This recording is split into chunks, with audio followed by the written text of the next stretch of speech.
기독자 때 한 두 번인가를 모셨었던 기억이 나요. 오래전의 기억이고 벌써 한 15년 전 됐는데도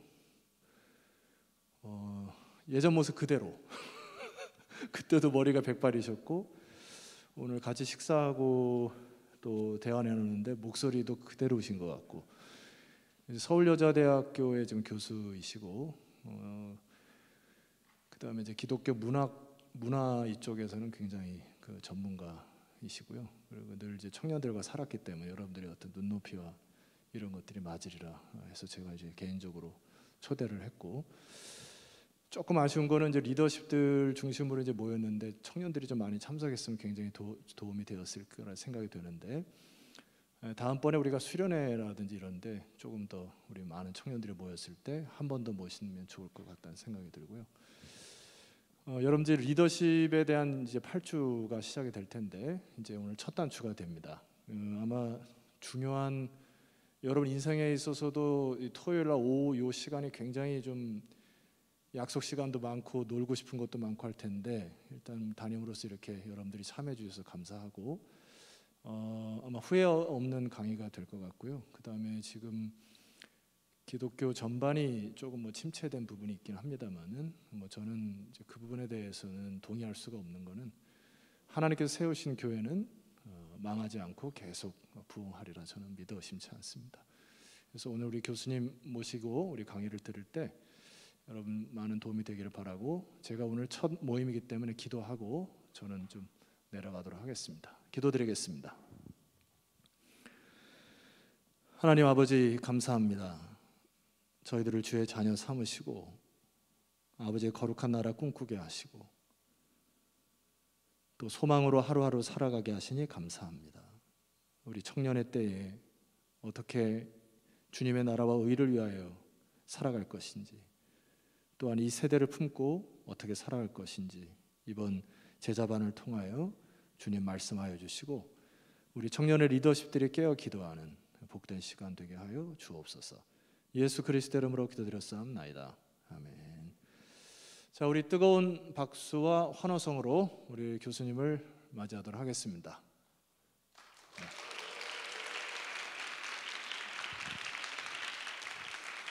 고맙습니다.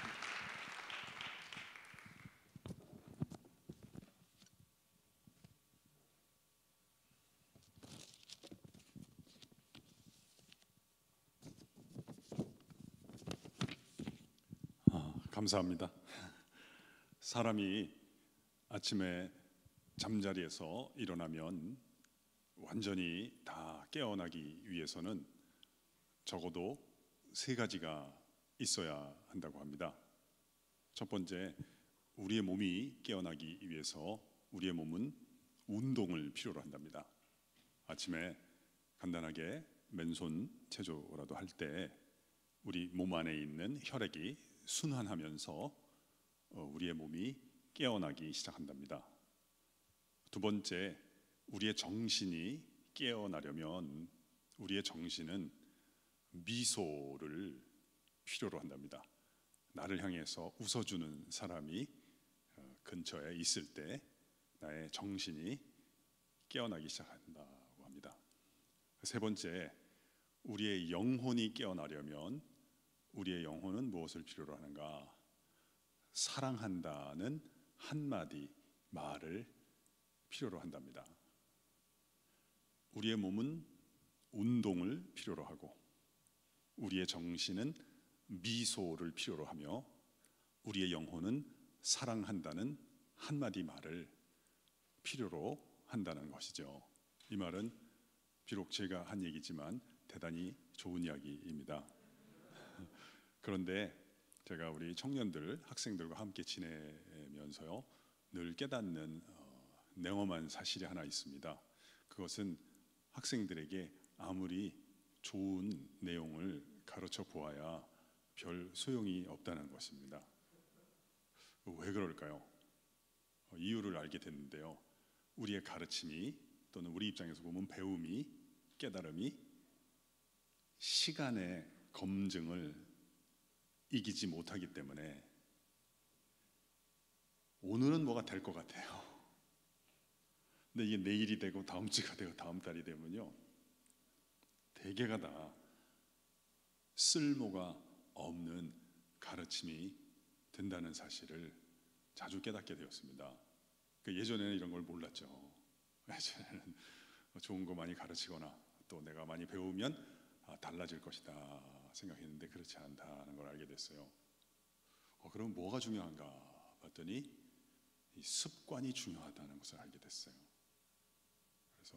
그래서 제가 조금 말씀을 드리고 또 목사님이 주신 이제 질문이 있기 때문에 같이 좀 생각해보고 또 같이 또 이렇게 질의응답을 해보고 싶어요. 근데 한마디로 그냥 미괄식으로 결론을 말씀을 드리자면, 제가 여러분께 한 가지 꼭 당부시킨 것 딱 한마디만 이렇게 좀 적시를 해줬으면 좋겠다라고 하면, 좋은 습관의 반복이 모든 것을 결정짓는다 하는 이야기를 남겨드리고 가고 싶어요.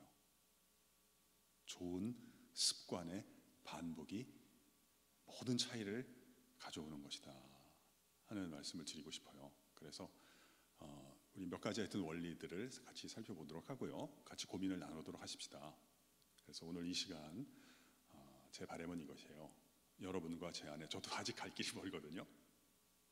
여러분과 제 안에, 우리 안에 나쁜 습관들을 제하고 좋은 습관을 더하고요, 또 우리 리더들이시니까 여러분이 같이 이렇게 동역하는 멤버들 안에 여러분들이 좋은 습관의 전염자가 되기를 바라면서 간단하게 한번 실습해보고 싶어요.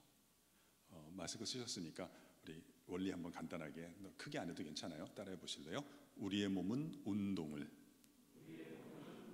우리의 정신은 미소를, 우리의 영혼은 사랑한다는 한마디를.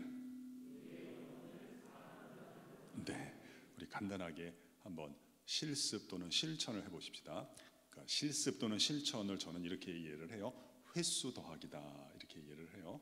우리 한번 횟수를 더해볼까요? 기지개 한번 펴보시겠어요? 내가 닿을 수 있는 가장 높은 하늘까지 한번 쭉 뻗어보실래요? 아마 오후라서 좀 노곤하실 텐데요. 너무 오셨다가 한번 쭉 뻗어보세요. 이것을 많이 하시면 키가 큽니다. 쭉 뻗어보겠습니다. 정말입니다. 당대 안 커지면 후대라도 반드시 커지실 거예요. 쭉 뻗어보십시다. 잘하셨어요. 이렇게 평소에 너무 경직된 자세로 있지 마시고 이렇게 스트레치 해주시는 거 좋아요. 두 번째 원리도 우리 한번 따라해 볼까요? 우리의 정신은 미소를. 네, 이렇게 마이크 잡고 섰을 때 말을 천천히 또박또박하는 게 이게 쉬운 일이 아니잖아요. 그리고 또 이게 좋다 하는 생각이 드시면 좀 횟수를 더해, 무대 아래서 횟수를 많이 더해서 우리 또 멤버들 만날 때 내가 쉼표도 말을 한다 이런 것도 배우면서 또박또박 얘기를 해보고 상대방을 미소 짓게 하는 말들을 잘 기억했다가 다음에 또 횟수를 더하는 거. 우리가 횟수를 더하잖아요. 이게 신적인 거예요. 그래서 저는 옛날에는요, 하나님은 사랑을 하시고 우리는 사랑을 못하고 이렇게 생각했는데, 그것도 맞지만 우리는 사랑을 하긴 하지만 횟수를 더하지 못해요. 기분이 어느 때 가는 데까지만 이해관계가 하는 때까지만. 근데 하나님은 무수히 횟수를 더하시면서 사랑하시는 분이구나. 그래서 항상 횟수 더하기를 계속 우리가 노력해서, 근데 그걸 가능하게 하는 게 이게 습관이거든요. 너무 매번 노력하는 거는요, 의지력을 소진하거든요. 조금 힘들어요. 좋은 습관이 모든 것을 가른다. 이런 거를 여러분들은 저희보다 뭐 여러 가지 면에서 좀 열악하지만 좋은 점이 하나 있는 거예요. 뭐예요? 시간이 있는 거예요. 일찍 횟수를 더하시고 오래 사세요. 가을을 조금만 더 보내세요. 그러면 우리의 생각하는 것이나 구하는 것보다 무수히 우리를 사랑하시는 하나님께서 결실로 채워주실 것입니다. 두 번째도 한번 횟수를 더 해볼까요? 우리 가까이 있는 분 한 분 정도, 제가 좋아하는 인사말인데요, 이렇게 환하게 웃으면서 인사해 볼까요? 당신의 인격이 어떠하든지 끝까지 사랑하겠습니다. 이렇게. 당신의 인격이 어떠하든지 끝까지 사랑하겠습니다. 우리 안 했던 분이랑 한 번 더 할까요? 반대쪽에 있는 분에게 이렇게도 한번 해볼까요? 제가 또 좋아하는 구절이에요. 잘했어. 잘하네. 훌륭하네. 세 번째 원리도 따라해 봅시다. 우리의 영혼은 사랑한다는 한마디를. 네. 이번 인사말은 이렇게 한번 단어를 바꿔서 해보겠습니다. 옆에 사람에게 당신의 반응이 어떠하든지 끝까지 사랑하겠습니다.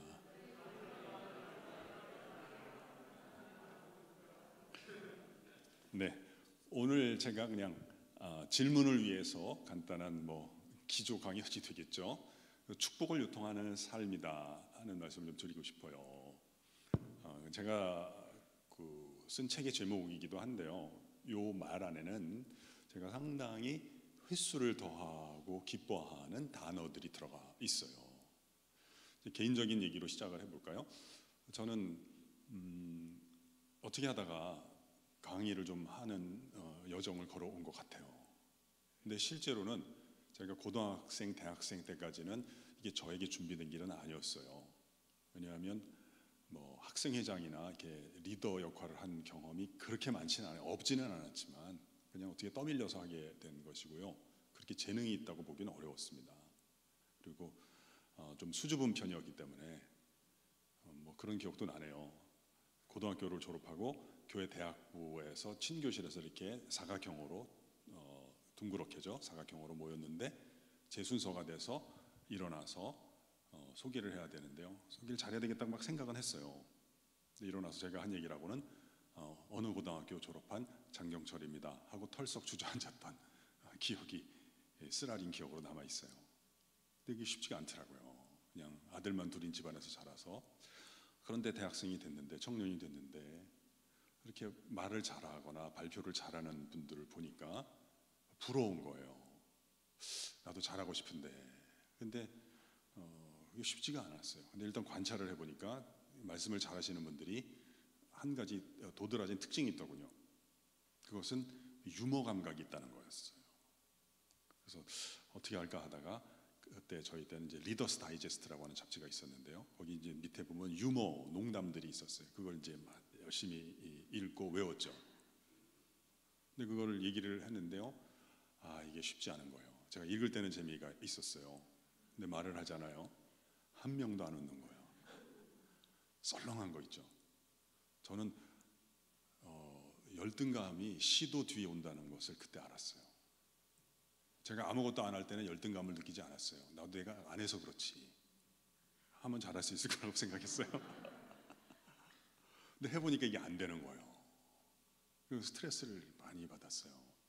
그러다가 참 얘기는 긴데 깨달은 교훈은 명백해요.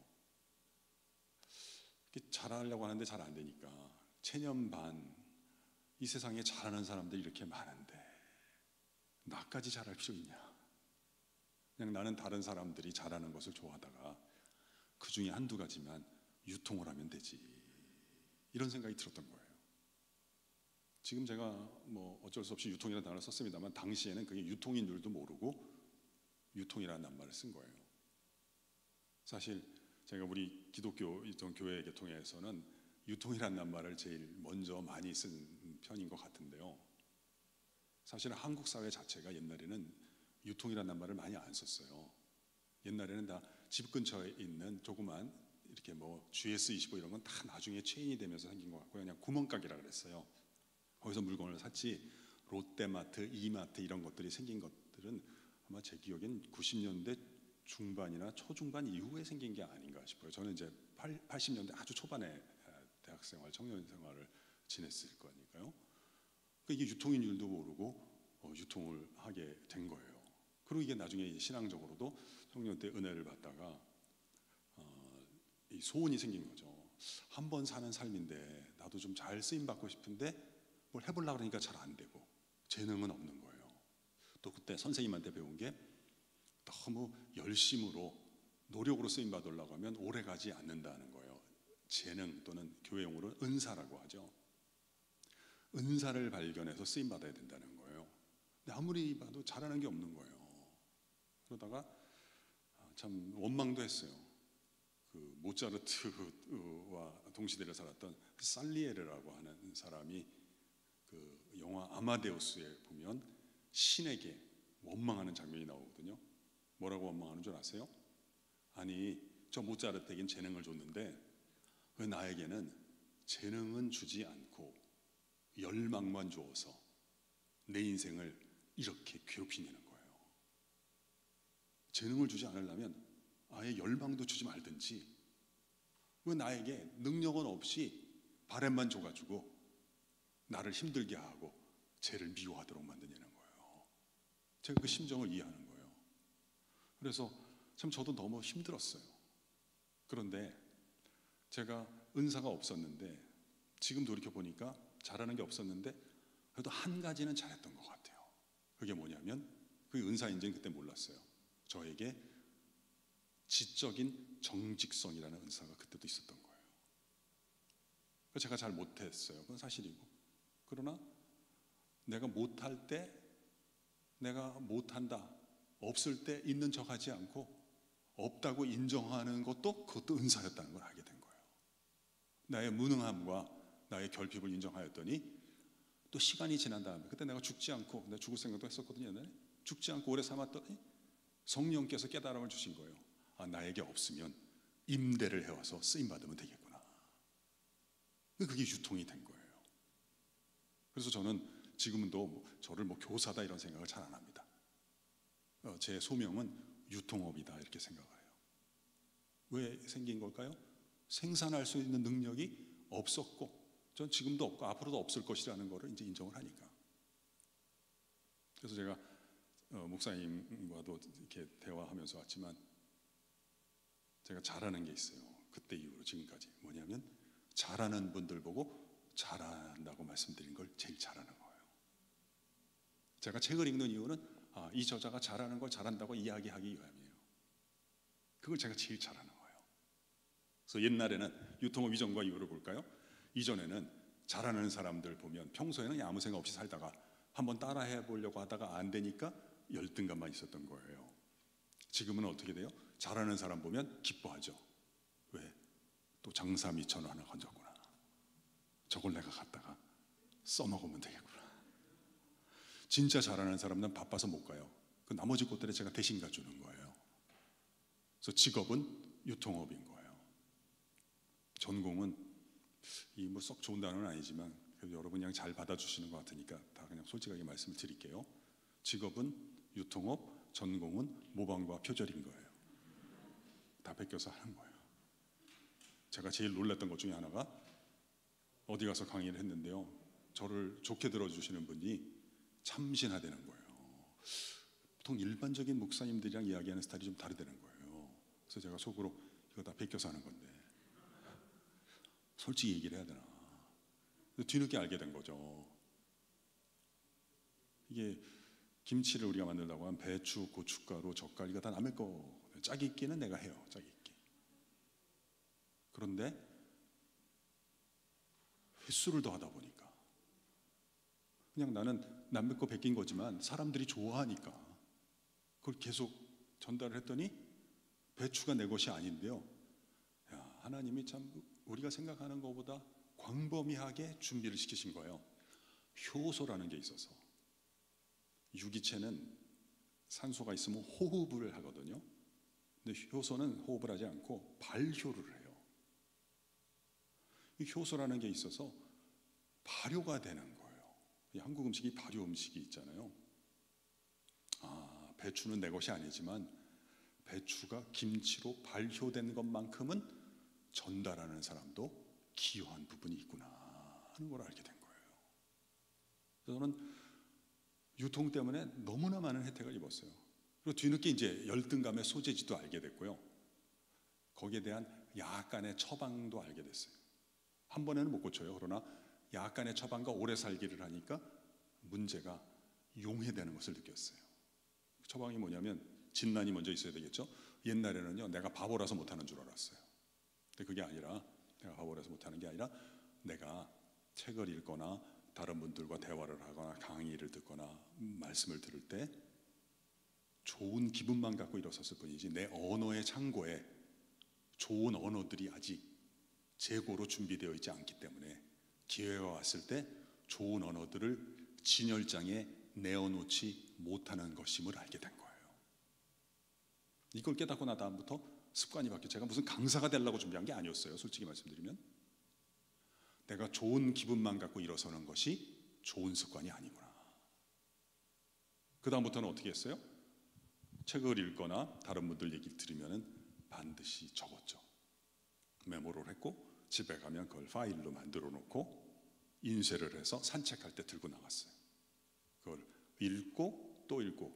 옛날에는 베끼는 일밖에 못했어요. 사실은 제가 책을 좀 썼거든요. 하여튼 근데 제가 첫 번째 썼던 책이 뭔지 아세요? 1985년도에 모방과 표절이에요. 정말이에요. 그때 제가 은혜 받은 책들을 갖다가요, 이게 있어요. 그 저자 중에 한 분이 그 얘기했더니 그거 복사해 달라 그래가지고 그것도 어떻게 되냐면 제가 대학생 때 좀 염세주의에 빠졌는데 그분들의 그러한 내용을 읽고 도움이 많이 됐어요. 그래서 그 노트에 적어놨는데 85년도에 제가 이제 대학교 일반 대학교를 마치고요. 85년도에 신학대학원에 진학을 했어요. 힘들 때마다 그걸 보고 쉬는 시간에 보고 있었는데 제 친구가 동료가 뭐니에요. 그래서 내가 이거 그냥 옮겨 적은 거다. 그랬더니 자기를 좀 복사를 해달라 그러더라고요. 그때 마침 제가 다니는 교회에서요 저보고 신학생이 됐다고요. 책 사보라고 어떤 집사님께서 한 10만 원인가 15만 원을 주셨어요. 그래서 제가 그냥 또 이 사람 복사해주고 저 사람 복사해주는 것보다는 그때 마스터 인쇄라는 게 있었거든요. 우리 동기가 한 150여 명 됐는데 그걸 200권 찍어가지고 한 권씩 다 나눠줬어요. 그리고 2세까지 찍었어요. 다음에 또 해가지고 그때는 제가 1,500원씩 받고 팔았어요. 그냥 베끼는 거 별거 아니에요. 책에 있는 내용을 발췌를 해서 쓰고 무슨 책 몇 페이지에서 몇 페이지. 근데 그걸 계속하고 산책하다가 하다 보니까 생각나는 게 있어서 여백에 적었거든요. 그거 적고 이렇게 하다가 보니까 그게 새끼를 치고 새끼를 쳐서 지금은 한 문장, 두 문장, 한 문단, 두 문단 읽고 제 생각을 쓰게 되고 그게 저자가 되는 길로 접어들게 된 거예요. 그래서 유통이라는 것이 굉장히 도움이 된다. 제 좌우명은 반복이 기적을 낳는다 하는 거예요. 그래서 제가 권면을 첫 번째 하고 싶으면 할 게 있다면 여러분 가운데 혹시 저처럼 별 뾰족한 재능이 없는 분들이 계시다면 재능이 있는 분들은 그쪽으로 가시면 되겠어요. 근데 저처럼 재능이 없는 분들은 저랑 같이 유통업을 하십시다. 이건 자본이 필요 없고 재능이 특별히 필요 없어요. 한 가지는 필요해요. 자세만 좋으면 되는 거예요. 나는 지금 창고가 비어있다. 그러나 나는 쓰임받고 싶다. 나를 위해서 하나님께서 공급원을 오늘도 만나게 하신다 생각해서 행복할 때, 기분이 좋을 때 기분만 갖고 일어서지 않고 좋은 단어와 문장들을 내 언어의 창고에 차곡차곡 쌓아두겠다. 그리고 나서 나머지는 시간이 해준 것이지 제가 한 게 아니에요. 하나만 더 말씀을 드릴게요. 그리고 그게 이제 축복을 유통하는 삶인데요. 또 하나 제 소원 중에 하나가 무엇이냐? 하나는 이제 쓰임 받고 싶다는 것에서 유통을 하게 되었고요. 두 번째는 제 소원이 뭐냐면 저를 만나는 사람마다 다 잘 되는 것이 저의 인생의 소원 가운데 하나예요. 제가 창세기 12장 2절 읽다가 내가 너로 큰 민족을 이루어 내 이름을 창대케 하리니 너는 복의 근원이 될지라. 이 말씀이 제게 좀 많이 와서 닿았어요. 제가 창세기 14장 19절도 좋아요. 멜기세덱이 아브라함에게 축복하여 이르되 천지의 주제이시요 지극히 높으신 하나님이여 아브라함에게 복을 내려 주옵소서. 또 그런 생각을 갖고 읽으면 또 그렇게 보이거든요. 바울도 유통의 소원이 있었구나. 로마서 15장 29절에 보니까 내가 너희에게로 나아갈 때 그리스도의 충만한 복을 가지고 갈 줄을 아노라. 이런 소원이 있었구나 하는 것을 알고 제 소원이에요. 그래서 저는 제 강의를 듣는 분들, 혹시 제 설교를 들으시는 분들마다 하나님의 큰 혜택 또는 복을 받아서 다 잘 되는 게 제 인생의 소원이에요. 그래서 우리 청년들도 오늘 우리 만났다는 이유 하나만으로도 여러분 크게 잘 되시기를 주의 이름으로 축원합니다. 그래야만 제 인생의 소원이 이루어지는 것이에요. 솔직하게 말씀드리면 이제 후반부도 있긴 있어요. 이제 그분들이 잘 되실 때 그분들 덕 좀 보면서 살아가는 것이 제 인생의 소원이에요. 그래서 여러분 잘 되실 때 제가 여러분들 덕 좀 보는 날이 있었으면 하는 마음도 있습니다. 보통 이 뒷부분은 아멘이 잘 안 나오더라고요. 앞부분은 아멘이 나오는데, 근데 그런 소원이 있으신 분들에게 제가 추천하고 싶은 게 뭐냐? 제가 책에 쓴 건데 축복의 법칙에 순종하는 습관을 길러야 되겠다. 축복의 법칙이란 무엇이냐? 하나님께서 나에게 복을 주실 때는 하나님은 우리를 고유한 존재로 부르셨지만 그 과정은 법칙과 원리를 따르게 하신다는 것을 알게 되었어요.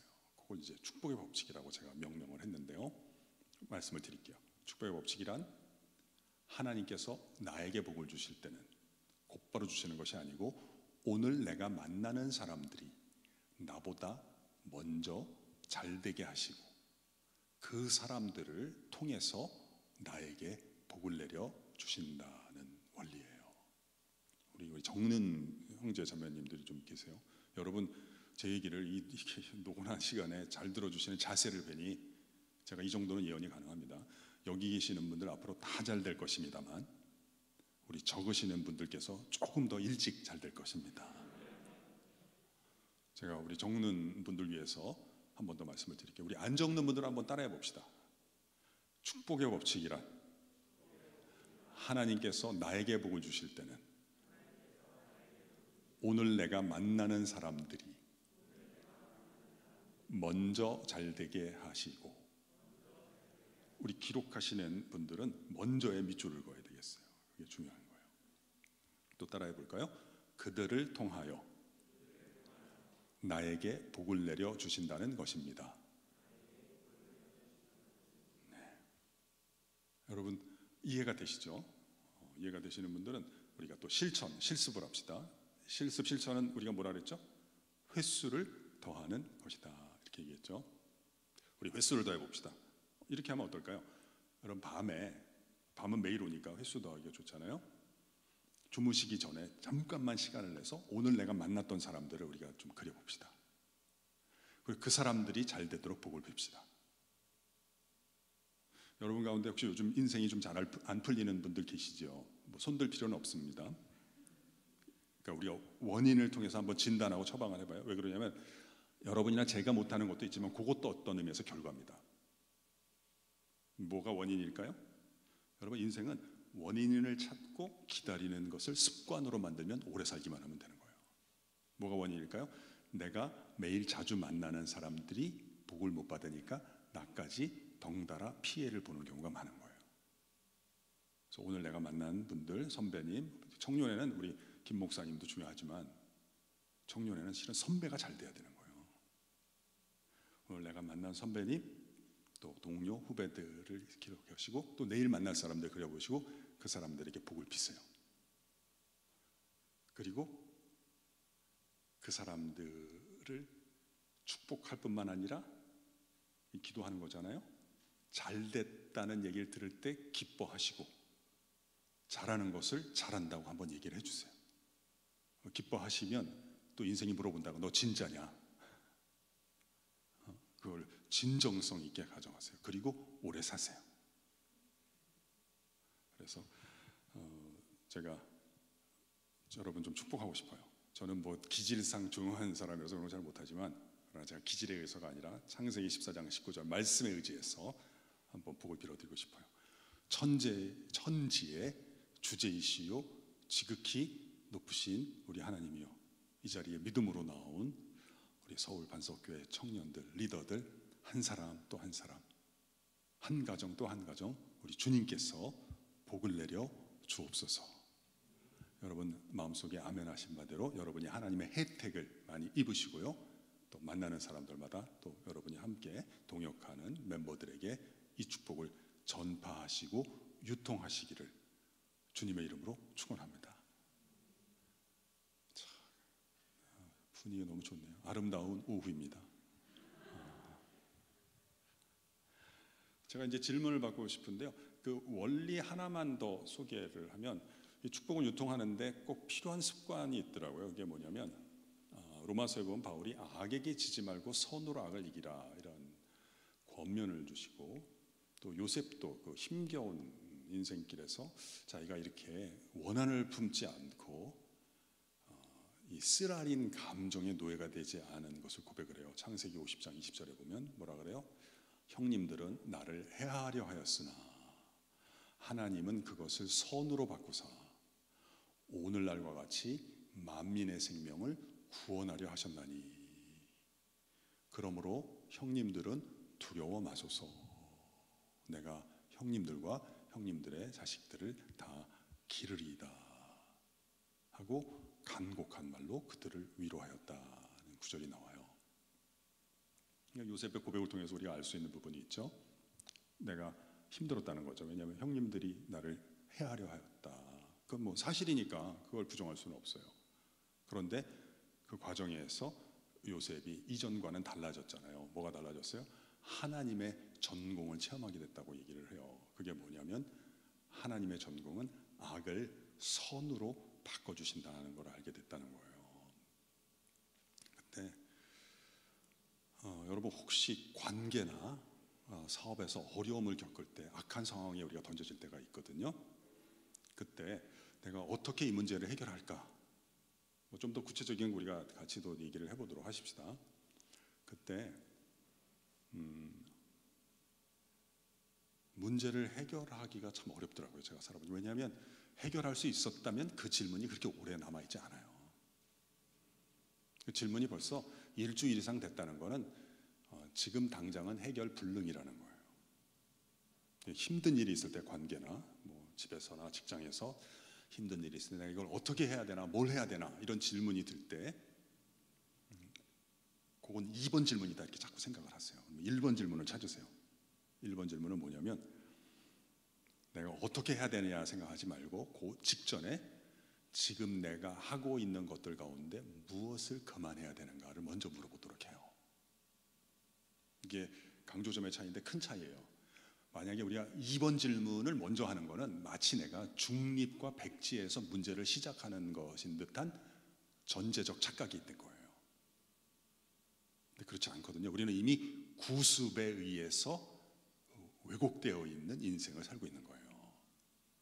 이때 조급함까지 있으면요 문제를 더 틀어지게 만들 수가 있어요. 그건 중요한 질문이에요. 근데 하지 말라는 게 아니라 우선순위에 있어서 2번째 생각하자는 거예요.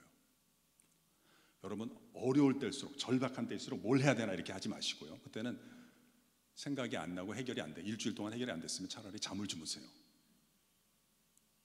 피곤할 때 그거 하지 마시고 차라리 쉬시고 잠을 주무시고. 1번 질문은 뭐냐면 내가 지금 하고 있는 것 가운데 무엇을 그만해야 되거나 줄여야 되는가를 생각을 하세요. 그 중에 대표적인 것 2가지가 있는데요. 첫째는 다른 사람을 원망하거나 비난하는 것을 줄일 수 있으면 줄여보세요. 2번째가 더 중요한데 나 자신을 자책하거나 자학하는 그런 습관이 있으면 그것도 줄여야 돼요.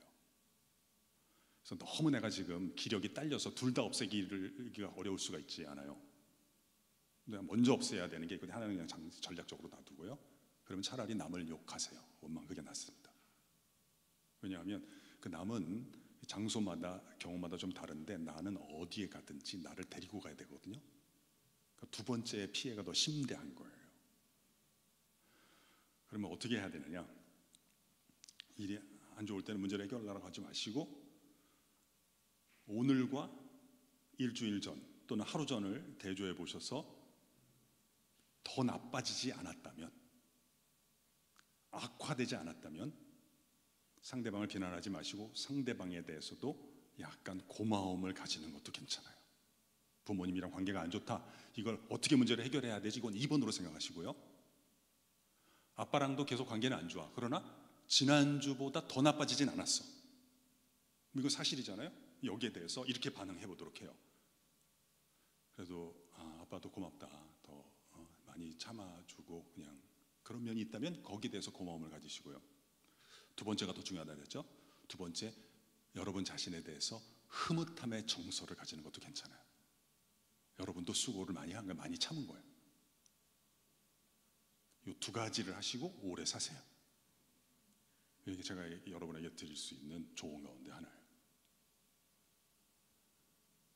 타인에 대해서 원망이나 비난하지 말고 약간의 고마움을 갖고 나 자신에 대해서 자책하거나 특별히 제일 나쁜 건 자학이죠. 자학하지 마시고 흐뭇함의 마음을 갖는다. 이 흐뭇함이라는 게 뭐냐면 사람들은 기뻐하는 때가 있어요. 언제 기뻐보죠? 우리가 돈이 생기거나 누가 나를 칭찬해 주면 기쁜 거예요. 근데 돈도 안 생겼고 아무도 알아주지 않았는데 예를 들면 여러분 지금 뭘 하나 깨달았어. 아, 그럴 수 있구나. 아무것도 달라진 게 없어요. 재정 상태도 달라진 거 없습니다. 인간관계도 달라진 게 없어요. 그냥 너만 기쁜 거야. 나밖에 몰라. 혹시 안다면 두 분 알겠네. 나랑 하나님이 아실 수 있겠네. 이걸 제가 이름을 붙였어요. 흐뭇함의 정서다. 여러분 자신에 대해서 기특하게 생각할 충분한 이유가 있는 거예요. 그리고 오래 사세요. 그래서 이런 걸 우리가 배우도록 해요. 인생의 온갖 좋은 것들은 나는 망칠 수는 있지만 내가 만들 수는 없다. 그러나 내가 하나님의 축복의 통로가 되는데 방해가 되는 안 좋은 습관을 줄일 수는 있다. 인생은요, 내가 할 수 있는 것을 찾기 시작하면서 조금씩 달라지기 시작합니다. 내가 할 수 없는 것들이 계속 나를 지배하기 시작하잖아요. 잠이 안 오고 밥맛이 없어지고 사람 만나기가 싫어지는 거예요. 그래서 요게 되면 어쩌면 일상생활이 회복되기 시작할 수가 있어요. 그 다음에 오래 사세요. 제가 청년으로 되돌아간다면 그 무수히 고민했던 그런 것들을 좀 줄이고 이런 것들을 다시 시작하고 싶었어요. 그래요. 지금까지 제가 말씀드린 것 가운데 혹시 질문이 있으면 질문 받고요. 그 다음에 또 제가 받은 질문들이 있으니까 그거 같이 한번 생각해 보도록 해요. 참 아름다운 오후입니다. 질문 있으면 손 드시면 제가 마이크 드릴게요. 한번 따라해 보실래요? 질문 중심의 학습.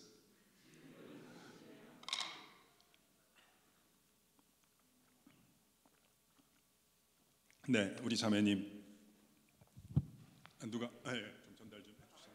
하나 더 있어요? 네, 그래요. 반갑습니다. 이름이 어떻게 돼요? 네, 안녕하세요. 저는 김나현이고요. 나현. 네, 네, 반가워요. 네, 먼저 좋은 말씀 주셔서 너무 감사하고, 예, 고맙습니다. 네, 제 질문은 그 메모하는 습관에 대해서 음, 음, 말씀해 음, 주셨는데 저도 그런 거에 관심이 있어서 그런 강의들을 듣다 보면은 중요성은 알게 되는데 이 끈기가 없으니까 음, 그만두고 저 음, 앞부분만 쓰고 끝낼 일이 많은데 맞아요, 맞아요.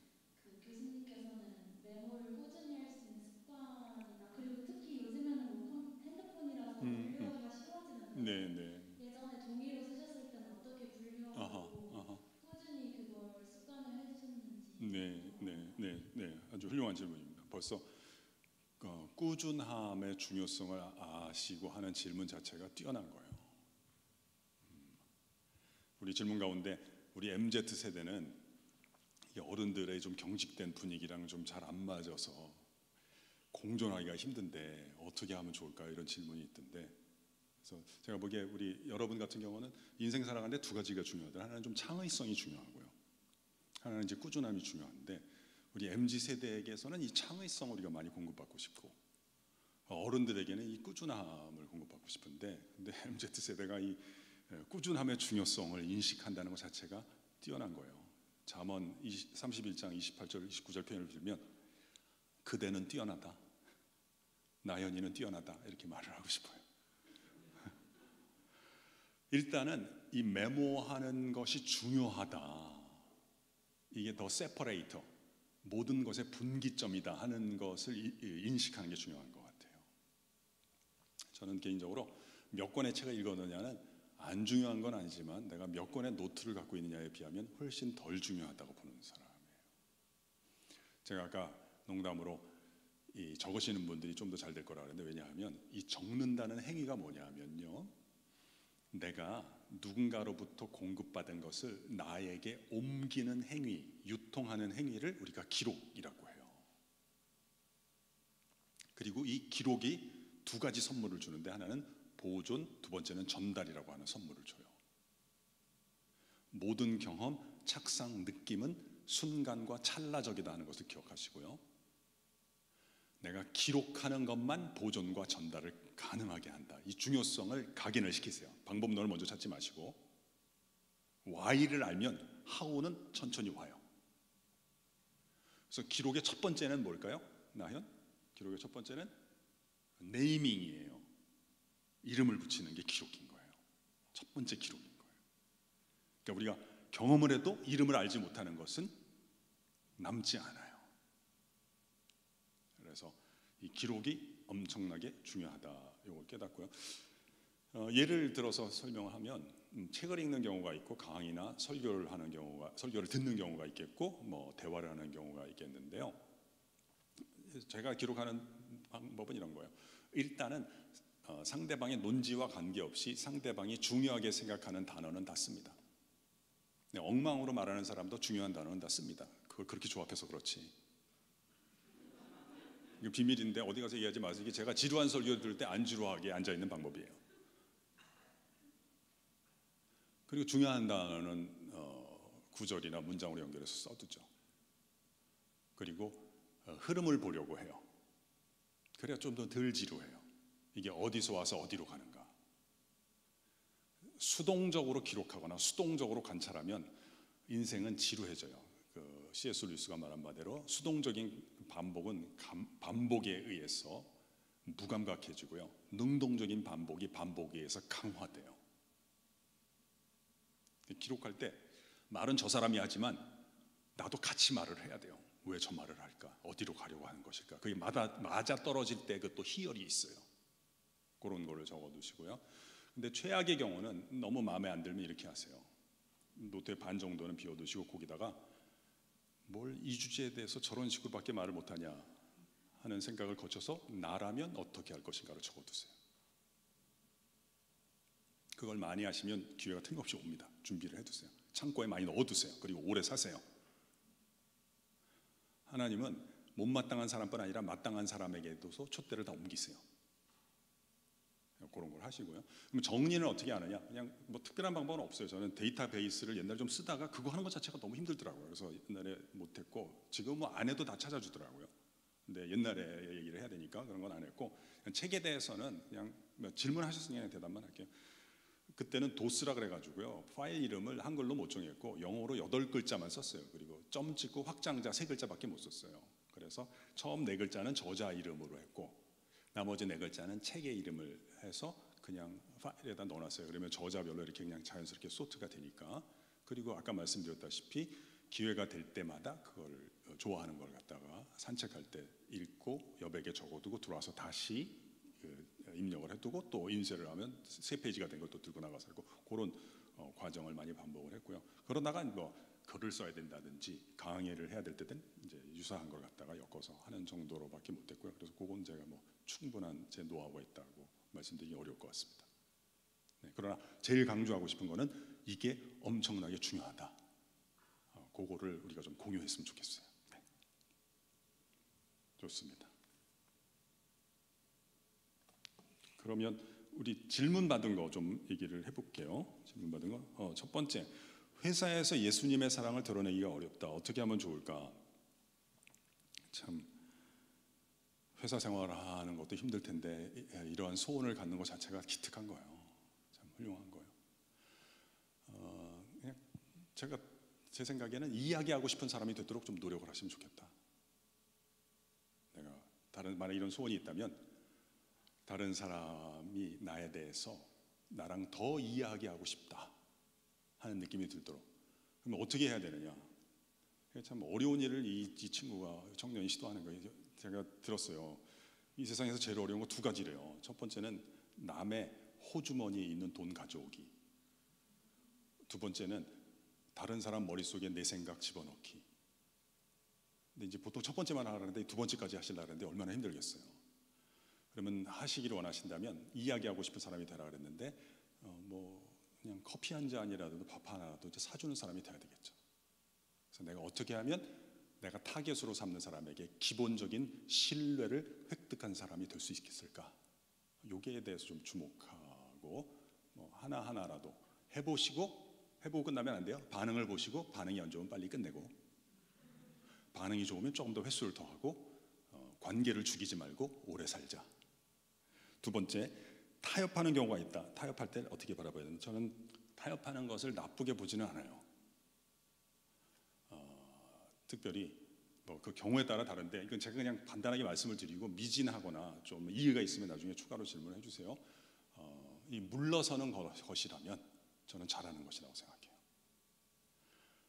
단절하는 것, 잘라버리는 것이 아니라 지금은 때가 아니라는 것을 알고 한 걸음 물러서는 것이라면 저는 그분 엄청나게 잘하는 분이다, 훌륭한 분이다 이렇게 생각해요. 그래서 특별히 늘 이기려고 하지 마시고 지는 법을 배우는 의미에서 한 걸음 물러서는 타협이라면 저는 그 성품을 계속 기르는 걸 추천하고 싶어요.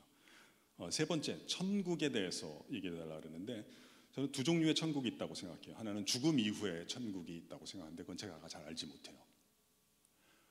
두 번째 천국은 뭐냐면 이 땅 가운데 이미 실현된 천국이 있다. 우리 천국론에 있어서 기독교는 already and not yet 그 구조를 쓰거든요. 아직 이루어지지 않은 것은 제가 잘 모르고 이미 이루어진 천국이 있는데 그 천국은 제가 생각하는 천국은 이거예요. 이거 제가 좋아하는 말인데 천국에서 미끄러진다고 곧바로 지옥은 아니나 지옥에서 한 걸음만 벗어나도 이미 천국 가는 길은 열린 것이다. 제가 만든 말이긴 해요. 천국에서 미끄러진다고 곧바로 지옥은 아니나 탕자가 아버지 집에서 떠났다고 곧바로 지옥 같은 삶이 펼쳐진 건 아니었어요. 그러나 가산을 다 탕진하고 쥐업 열매도 먹을 것이 없었는데 아직 아버지 집에 안 갔어요. 그러나 이런 깨달음이 왔어요. 내가 계속 이걸 반복할 필요가 있을까? 우리 아버지 집에는 품꾼도 먹을 것이 많은데 이미 천국은 열린 거예요. 지옥에서 한 걸음만 벗어나도 천국 가는 길이 열린 것이다. 그래서 여러분이나 저가 우리까지 포함해서 지옥 같은 삶을 살고 있는 사람에게 한 걸음만 또는 한 손만 붙잡아줘도 천국은 이미 열린 거라고 보고요. 두 번째는 특별히 예수님의 눈으로 바라보기 시작하면 그곳에서 천국이 이미 열린 현실을 경험하거나 유통할 수 있다고 생각해요. 네 번째, 우선순위를 지키면서 주님과 동행하는 방법을 배우고 싶다. 역시 이분도 제가 엄청 칭찬하고 싶어요. 우선순위라는 생각을 하는 것 자체가 엄청나게 훌륭한 거예요. 이분이 굉장히 기독교적인 심성이 된 분이에요. 여러분 길을 가다가 앞에 10,000원짜리가 떨어져 있어요. 뒤에 50,000원짜리가 떨어져 있어요. 어떤 걸 주어야 될까요? 둘 다 주어야 되겠죠. 둘 다. 이때 우선순위가 나오는 거예요. 우선순위를 생각하는 사람은 뭐야? 두 가지 다 하고 싶다는 거예요. 그러나 내가 둘 다 동시에 할 수 없다는 거예요. 어느 걸 먼저 주어야 돼요? 5만 원을 먼저 주어야 돼요. 왜 그럴까요? 5만 원 주면 더 바람 불 수 있었거든요. 5만 원 안에는 10,000원이 5개가 이미 들어있는 거예요. 그 우선순위에 관한 가장 우리에게 도움이 되는 성경 말씀은 마태복음 6장 33절이죠. 너희는 먼저 그의 나라와 그의 의를 구하라. 그리하면 이 모든 것을 너희에게 더하시리라. 우리가 하나님 나라를 구하면, 우리가 예수님을 구하면 그 안에 나의 인격의 회복이 이미 들어가 있다고 보는 거예요. 관계의 화목이 들어가 있다고 보는 거예요. 그러니까 우선순위가 중요한 거예요. 뒤에 있는 것들이 앞에 있는 것이 포함되니까 그런 것들을 찾아내셔서 거기에 투자하시고 헌신하는 것을 추천을 하고 싶어요. 다섯 번째, 결혼 상대임을 확신할 수 있는 기도가 있는가? 이건 좀 제가 조금 더 구체적으로 잘해드릴 수 있는 건데, 여러분이 이제 결혼하실 분도 있고 앞으로 안 하실 분도 있고 못할 분들도 계실 거거든요. 근데 이런 걸 깨달으면 결혼하고 싶으면 좀 결혼할 사람들한테 잘해줘야 되거든요. 여러분 결혼하신다면, 우리 서울여대 학생들은 이게 저한테 얘기를 듣고 장경철 교수님의 1km 점지설이라고 불러요.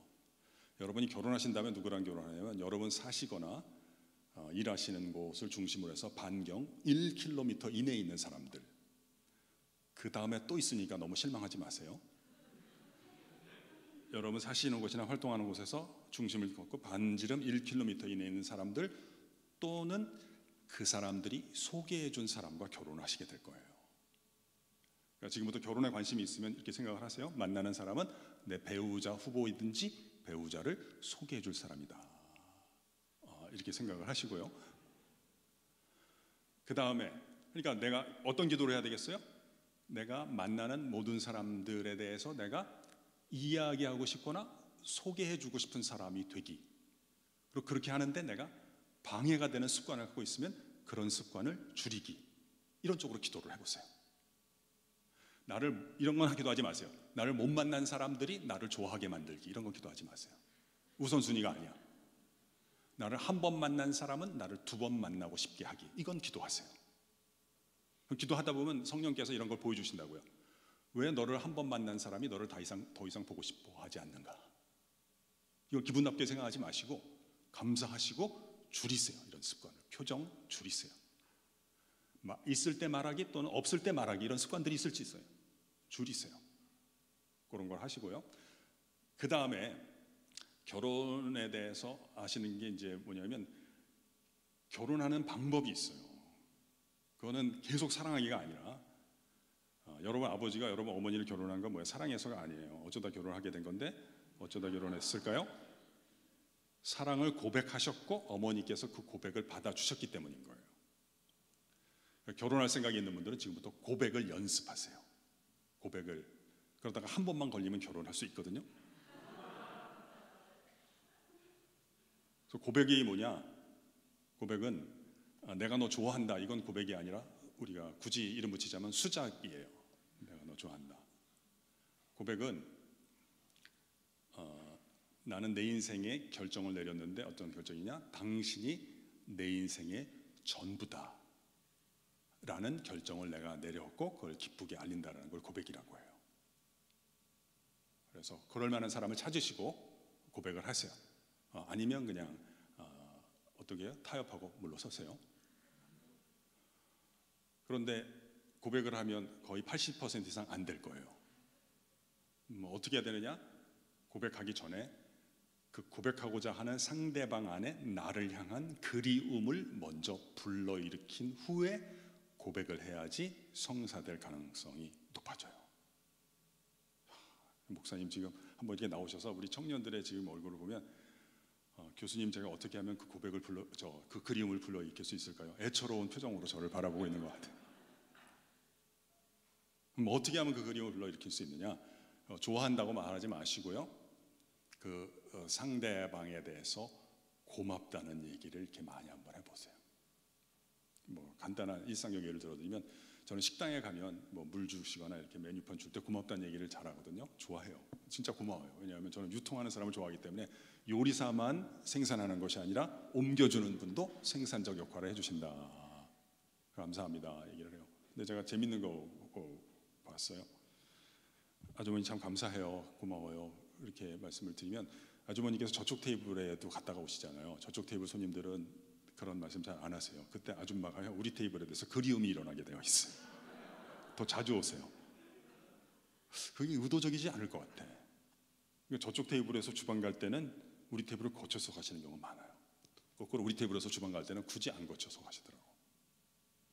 그런 거를 한번 일으켜 보세요. 이렇게 일상생활에서 작은 차이지만 큰 차이예요. 그래서 어떨 때는 아주머니가 지나가시면서 물으세요. 뭐 좀 더 갖다 드릴 거 없을까요? 그러니까 요 반찬이 맛이 있네요 말씀드리면 더 갖다 주시더라고요. 우리는 그런 능력이 없지만 이 아주머님께서는 주방에 있는 걸 더 갖고 올 능력이 있는 분이잖아요. 그래서 우리가 결혼하면 두드러져야 된다고도 생각해요. 그것도 일리가 있어요. 근데 그거보다는 내가 없을 때 나의 빈자리를 느끼게 만드는 그런 습관을 한번 길러보세요. 뭐 좋은 말은 아닌 것 같은데 그래도 한번 따라해 볼까요? 나대지 말자. 그거보다는 이런 거, 예를 들면 청년부 가운데 누구 좋아하는 사람 있으면 가서 좋아한다고 얘기하지 말자 그랬어요. 그거보다는 자꾸 인정을 해주세요. 참 너 고맙다. 우리 김선웅 목사님도 너 칭찬 참 많이 하시더라. 참 네가 이렇게 힘든 때 우리 청년에 이렇게 뒷받침해줘서 진짜 고맙다. 다른 애들도 너 칭찬 많이 해. 그런 얘기 자꾸 하세요. 그럼 얘가 좋아할 거거든요. 그때 고백하면 된다 그랬어요? 안 된다 그랬어요? 안 된다 그랬죠? 기다려야 되는 거예요. 그러다가 이런 일이 있기까지 기다려야 돼요. 어떤 일이냐면 얘가 자꾸 네가 칭찬해 주니까 자기가 기분도 좋은 거예요. 얼굴도 밝고. 그러다 어느 날 청년에 왔는데 좀 울적한 거야. 어제까지 내가 참 기분 좋았는데 오늘 왜 울적한가? 비가 와서 그러나 했더니 해가 있는데도 울적한 거예요. 근데 정신 차리고 딱 봤더니 이 일이 있으면 돼요. 그 자리에 네가 없는 거예요. 이거를 부재에 의한 증명이라고 그러는 거예요. 없을 때 그 빈자리가 느껴지게 만들기. 나대지 말고 없을 때 내가 없음에 충격을 느끼게 만들기. 이런 것들을 좀 생각하시고 이런 것들을 위해서 기도하시는 것을 권면하고 싶어요. 그다음에 뭐 그냥 다음 질문 있으니까 넘어갈게요. 이것도 누구랑 결혼하면 이혼 안 하게 되는가 이런 지표도 있건데 필요하면 추가로 하세요. MZ 세대와 한국 교회 경직된 분위기가 맞지 않음을 느낀다. 어떻게 거리감을 좁힐 수 있을까요? 그래서 저는 그 MZ 세대의 창조성, 그러니까 이 교회는 완벽한 사람들이 모여가지고 완벽한 관계를 만들어가는 공동체라고 생각하지는 않아요. 근데 죽을 때까지 모자라면 있을 것 같고요. 대신에 교회는 뭐 하는 거냐면 은사의 교류가 원활하도록 만드는 것이 바람직한 방법이라고 생각해요. 은사의 교류. 그러니까 은사라고 하는 건 내 안에 100가지가 있는데 99가지는 다 모자라지만 한 가지에 있어서 재능도 있고 진보가 있는 영역이 있어요. 또 뭐 이렇게도 표현할 수 있어요. 은사란 악조건 가운데서도 계속해서 열매를 맺을 수 있는 힘이 있어요. 그러면 은사가 있는 거예요. 예를 들면 내가 원래 잘 가르치는데 오늘 몇 명 안 와갖고 잘 안 됐다. 이건 은사가 없다는 거예요. 그건 환경에 의존한다 이런 거예요. 그런데 악조건에서도 안정적인 열매를 이끌어낼 수 있는 것이 발견이 되지 않아요? 그건 은사인 거예요. 그럼 우리는 내 모든 것을 다 내놓으면 그건 관계 충돌이 있을 수밖에 없는 거예요. 나머지 것들에 대해서는 양보하고 타협하고 내려놓을 수 있고 내 은사로서 다른 사람을 섬기는 거예요. 그래서 우리 공동체가 뭐 지금 우리 리더들 공동체가 한 40명이다 그러면 나는 내 은사로서 39명의 지체를 섬기는 거예요. 그게 1번이고요. 2번은 뭐냐면 이게 또 중요한 거예요. 그 39명이 그들의 은사로 나를 섬겨주는 거예요. 그래서 섬김을 잘 받는 것도 위대한 섬김이다. 그래서 우리는 MZ 세대니까 좀 경직된 면도 있지만 그건 그분들의 은사가 아니니까 그분들의 은사를 찾아내서 그분들의 은사를 혜택받아서 거기에 대해서 고맙다고 얘기하는 습관을 길러보라는 거예요. 이것도 제가 좋아하는 말인데 섬김을 잘 받는 것도 위대한 섬김이다. 이것도 제가 만든 말이지만 하여튼 제가 좋아해요. 한편으로는 내가 39명을 섬기지만 실은 비율로 보면 39분이 나를 섬겨주니까 39배나 더 귀중한 것이다. 섬김을 잘 받는 것도 위대한 섬김이다. 뭐 직접 관계는 없지만 말씀을 드리면 여러분이 리더로서 셀을 인도하면 목장을 인도하면 여러분이 준비를 잘해서 다른 분들을 즐겁게 하고 깨달음을 주는 것도 잘하는 것이지만 나머지 지체들이 말을 할 때 그걸 맞장구를 잘 쳐주는 것도 훨씬 더 중요한 거다. 왜냐하면 리더로서 내가 맞장구를 쳐주면 그만큼 무게감에 실리는 거거든요. 섬김을 잘 받는 것이 위대한 섬김이다. 그래서 여러분과 좀 취향이 다른 세대이지만 뭐 저는 아까 꾸준함을 예로 들었지만 이분들의 어떤 은사를 찾아내셔서 거기에 대해서 인정을 해줘 보시고 잠시 기다려 보세요. 그래서 나의 빈자리를 이 사람들이 느끼는가. 이거 괜찮은 방법이라고 생각합니다. 삶의 동기를 찾고 싶다. 왜 살아야 하는가? 저도 그런 때가 있었죠. 도대체 왜 살아야 될까? 참다운 인생다운 인생을 살지 않으면 이런 질문이 일어나도록 하나님이 설계한 게 아닌가 싶은 생각이 들어요. 제가 들었던 얘기 가운데 하여튼 조금 멋있는 그리고 또 저도 따라하고 싶은 경우가 몇 경우 있었는데 그 중에 하나가 한비아였던 것 같은데 이런 말씀을 하셨어요. 그러니까 뭘 하느냐 그랬더니 긴급 구호 사역을 한다. 그럼 뭘 하는 것이냐 그랬더니 재난 현장에 달려가서 3가지를 한다. 첫째는 생명을 건지고, 둘째는 힘들어하는 사람들의 고통을 경감시켜주고, 셋째는 그분들이 일상적인 삶을 회복할 수 있도록 돕는다. 이런 얘기를 했는데요. 뭐 왜 살아야 되는지 제가 잘 모르겠어요. 근데 요 3가지 중에 하나 내지 2가지 내지 3가지를 해보시고 그 다음에 질문이 생기면 또 그때 대처하는 것이 어떨까 하는 생각이 들어요. 그래서 제가 제일 추천하는 건 이 2번째인데 여러분과 저가 다르잖아요. 나이도 다르고 머리카락 색깔은 진짜 다르고 근데 저는 우리가 다 다른 게 고통이 다르다는 게 아닌가 싶어요. 각 사람마다 고통이 다르더라고요. 그래서 할 수 있으면 내가 이 사람을 만나는 거는 그 사람의 고통을 만나는 거거든요. 어떻게 하면 그 고통을 내가 줄여줄 수 있을까? 그리고 이렇게 생각해요. 우리 고통에 대해서 이건 제가 지난주에 얘기했더니 학생들이 좋아하더라고요. 내가 내 인생의 고통을 다 없애버리겠다고 하는 것은 어떤 의미에서는 내 인생의 고유함을 내가 삭제하고 획일적인 존재가 되겠다고 하는 것과 비슷할 수 있거든요.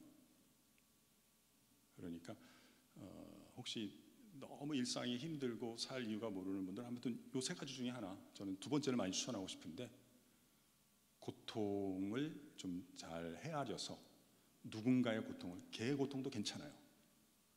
누군가의 고통을 경감시켜 주는 일을 한번 횟수를 더해서 해보시는 것 추천하고 싶고요. 정말 잘 되면 그 사람의 일상을 회복해 줄 수 있으면, 무슨 말이죠?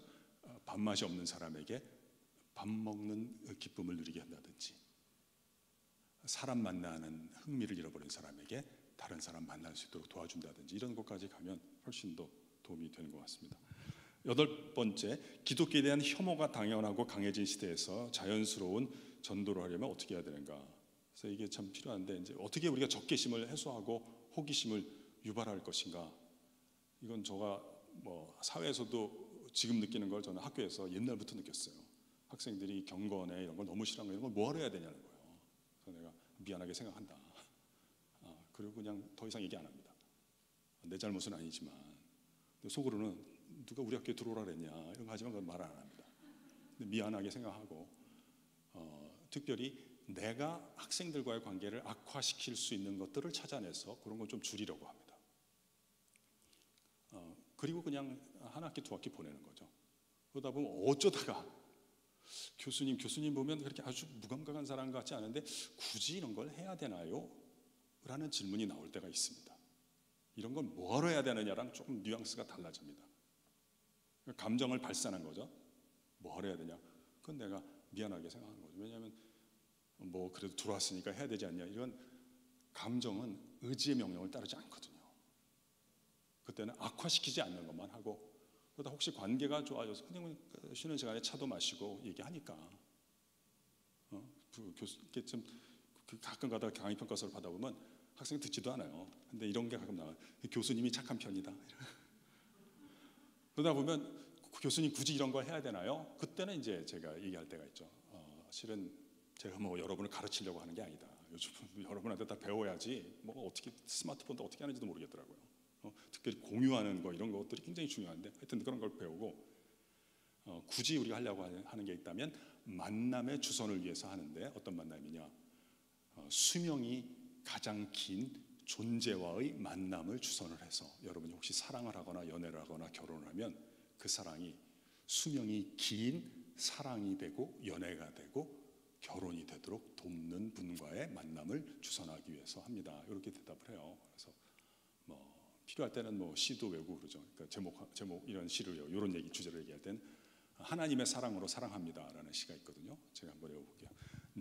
나의 사랑 뭐 이런 것들이 얼마나 수명이 짧고 다른 사랑은 다른가인데, 내가 나의 사랑으로 나를 사랑했을 때 참 많이 노력을 해야 했습니다. 더 나은 내가 되기 위하여. 내가 나의 사랑으로 나의 남편을 사랑했을 때 참 많이 울어야 했습니다. 남편을 나의 사람으로 만들기 위하여. 내가 나의 사랑으로 나의 아이들을 사랑했을 때 참 많이 화를 내야 했습니다. 아이들을 잘 키워야 한다는 나의 욕심 때문에. 내가 나의 사랑으로 나의 친구를 사랑했을 때 참 많이 참아야 했습니다. 그 친구를 사랑해야 한다는 윤리 때문에. 이제는 하나님의 사랑으로 사랑합니다. 더 큰 사랑으로 사랑을 하니 사랑하는 일이 쉬워졌습니다. 사랑하는 일이 기쁨이 됩니다. 사랑하는 일이 감사가 됩니다. 이런 걸 통해서 이 수명이 긴 사랑의 혜택, 이런 것들 이제 소개를 하는 거죠. 이 시 제가 좋아하는 시인데, 여자분이 쓴 시 같잖아요. 어떤 속썩이는 남편을 둔 여자분이 어떤 신앙의 아름다움과 깨달음을 얻고 쓰지 않았나 하는 생각이 드는데요. 솔직하게 말씀드리면 제 아내가 쓴 시입니다. 이제 마지막 질문이고요. 그리고 혹시 필요한 추가 질문 있으면 받고 매듭 지을게요. 청년 시절에 어떻게 말씀을 묵상하였는가? 여러 가지 뭐 그때 유행에 따라서 성경 공부도 하고 뭐 이것저것 했는데요. 돌이켜 보니까 제일 도움이 되었던 것은요, 성경 구절을 외웠던 것 같아요. 무슨 말인지 아는 것도 중요한데 무슨 말인지 몰라도 그냥 내 안에 저금하고 예금한다 생각하고 성경 말씀을 외웠던 것이 참 도움이 많이 되었어요. 그리고 이 힘든 일이 있을 때 그 말씀의 도움을 좀 받았던 것 같아요. 그래서 저는 복음은 이렇게 생각해요. 내가 말씀을 수입하면 내 관계가 달라지고 미래가 새롭게 된다는 소식을 저는 복음이라고 이해를 해요. 그래서 말씀을 믿으면도 저는 이게 전제 조건이 아니라 어쩌면 결과고 축복이다. 내가 믿어서 말씀을 받아들이는 게 아니라 어쩌면 말씀이 내 기분이나 내 생각을 넘어서서 내게 믿음을 창조하는 것이 아닌가. 제가 딸이 셋이 있는데요. 우리 애들이 첫째 둘째는 결혼할 정도로 다 컸어요. 근데 어렸을 때 첫째 둘째가 저한테 와서 그랬거든요. 아빠 솔직히 얘기해야 돼요. 뭐냐 그랬더니 산타 할아버지가 정말 계시냐는 거예요. 그래서 내가 잘 모르겠다. 아빠가 어렸을 때는 계셨는데 지금도 별일이 없으면 계시지 않겠냐. 근데 자꾸 이상하대요. 그게 뭐가 그렇게 이상하냐 그랬더니 산타 할아버지가 주신 선물 포장지가 우성 문방구의 포장지라는 거예요. 그래서 내가 그 듣고 웃기도 하고 저 옛날에 생각이 나. 저도 굉장히 의심이 많은 스타일이었거든요. 그래서 대학생 때 우리 목사님이 예수님 우리 목자가 되신다 그러면 저는 은혜 받지 못하고 내가 양이고 목자라면 내가 좋아할까. 다 내 털을 깎고 고기 팔아서 돈 벌려고 나를 기르는 건데 이런 생각을 했던 기억이 났어요. 근데 이제 뭐 나중에 요한복음 이런 걸 통해서 배워서 특이한 목자구나. 다른 목자가 다르다. 이런 걸 통해서 알게 된 건데 사실은 의심이 없어서 믿는 것 같지 않더라고요. 그 스타일대로 믿는 거예요. 경험 때문에 믿는 게 아니거든요. 사실은 그 경험을 그러한 식으로 해석하기로 결정을 했기 때문에 믿는 거예요. 동일한 경험이 다른 결과를 낳습니다. 이게 질병이든지 파산이든지요. 그래서 나중에 알게 됐죠. 말씀이 믿음을 창조하는 것이구나. 그러니까 말씀을 많이 암송한 것이 제일 도움이 됐던 것 같아요. 내가 일어설 때 좋은 기분만 갖고 일어서지 않는다. 혹시 추가적인 질문이 있거나 뭐 말씀하실 거 있으면 제가 듣고 내려가겠습니다. 아름다운 오후이죠? 네네 형제님. 이름 알려주시나요? 영재, 천재 영재. 네네네. 네 반갑습니다. 실은 아까 전에 질문 드리고 싶었던 질문인데요. 네. 그 꾸준함에 대해서 예. 저희가 물어봤었는데 이제 저도 좋은 습관을 들이기 위해서 올해는 이제 많은 것들을 훈련해 나가고 있는 시기인데요. 이 꾸준함을 지속적으로 가져가는 게 참 쉽지는 않은 것 같아요. 그래서 항상 무너지고 그것들을 이제 다시 회복하는 게 많이 어렵기도 한데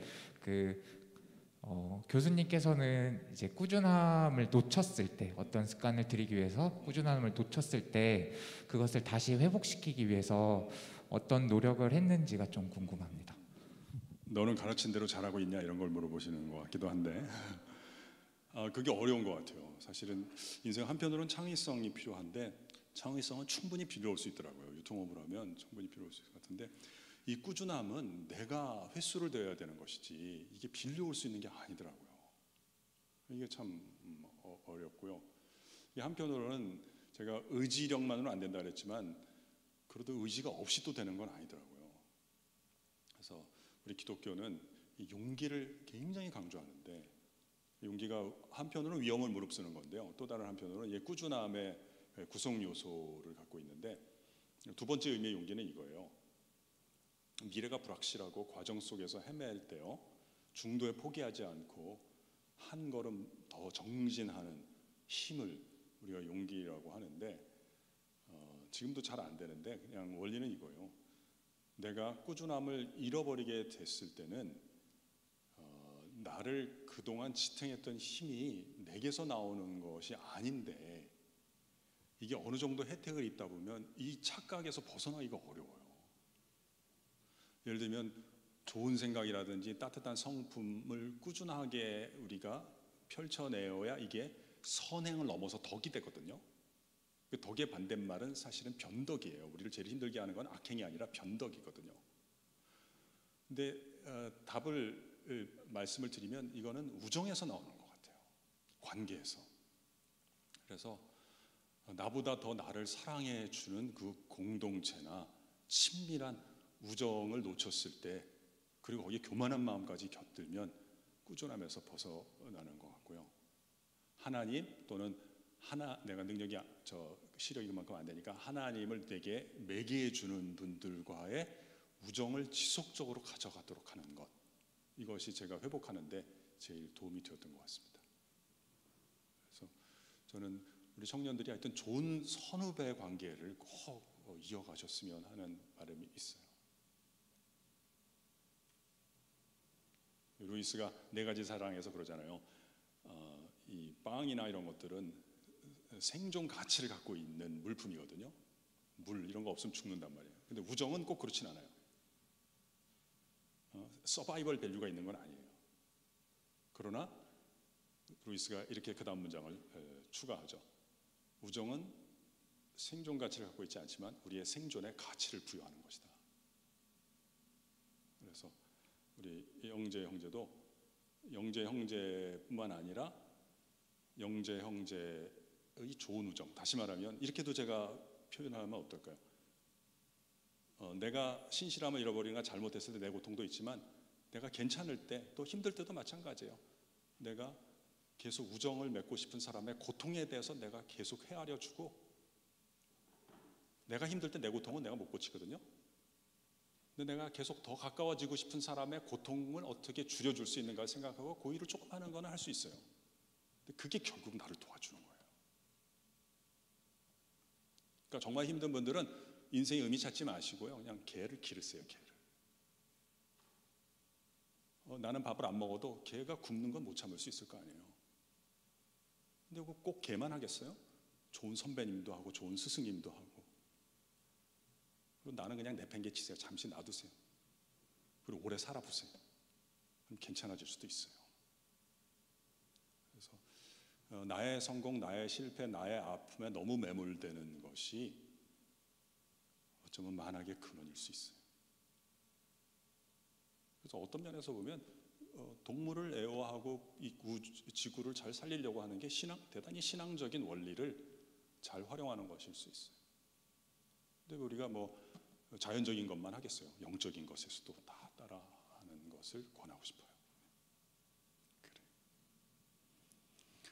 그래요.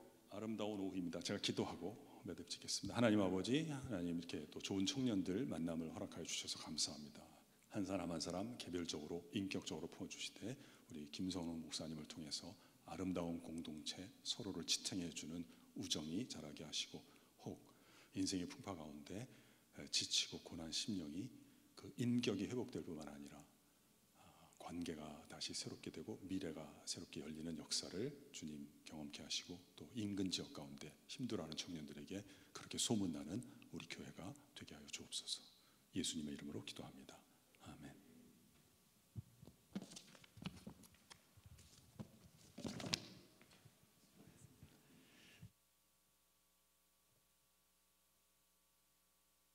네, 저는 개인적으로 너무 이 자리가 큰 은혜와 감동이 있습니다. 참 많이 기도했던 시간이었어요. 제가 청년들에게 하나님을 너무나 사랑하는 우리 이 땅의 리더십들을 보여주고 싶었습니다. 하나님, 누가 이 자리에 서서 내가 하나님을 너무 사랑하고 있고 너희들도 너희들이 선택받은 그 하나님을 사랑하며 살아가기를 원한다, 그 메시지가 선포되기를 정말 많이 기도했던 것 같아요. 근데 그 기도한 대로 우리 모든 리더십들이 동일하게 느꼈을 거라고 생각하는데, 하나님께서 너무 귀하고 좋으신 우리 교수님을 보내주셔서 이렇게 충만한 사랑을 나누게 하셔서 참 감사하고, 앞으로도 이 자리 가운데 정말 멋지게 하나님의 자녀로 살아가는 멋진 리더십들이 우리에게 메시지를 계속해서 이어가 줄 수 있었으면 좋겠다는 마음이 많이 들었습니다. 오늘 아름다운 오후잖아요. 많은 청년들이 여기로 나오길 원했지만 사실은 또 좋고 행복한 시간들을 보내고 있을 것 같아요. 근데 우리 교수님은 우리 반석교회 청년들을 위해서 이 시간을 내어주셨고, 또 사모님도 같이 함께 하셔서 이렇게 이 자리에 왔습니다. 우리의 몸을 깨워서 우리 교수님께 축복을 하면 좋겠는데요.